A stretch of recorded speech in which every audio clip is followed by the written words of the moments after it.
From the simplest single safety input relay to the expandable XS26 safety controller, Banner Engineering has the right solution for your machine safety challenges. Banner's new SC10 is an industry first, a hybrid with the intelligence of a safety controller and the functionality of 2 safety relays.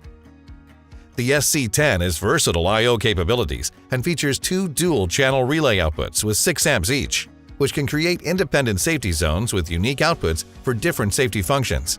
4 of the 10 inputs can be converted to outputs for more efficient terminal use. The SC10 features industrial Ethernet 2-way communication to an HMI or PLC for diagnostics or status updates. Send up to 80 non-safe inputs from an HMI or PLC to eliminate costly wiring and buttons for inputs like a manual reset, on-off, cancel-off delay, and mute-enable.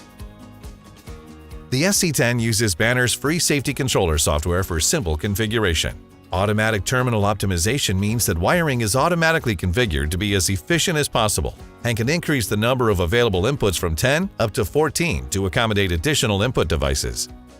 Once the configuration has been confirmed, the files can be saved to an SC-XM3 external drive. Configurations, network settings, and passwords can then be loaded onto additional SC10s by simply inserting the SC-XM3 into the micro USB port or each new safety controller. No matter the size and complexity of your machine safety needs, Banner Engineering can provide a simple, cost-effective solution for you and your business. For more information, please visit bannerengineering.com.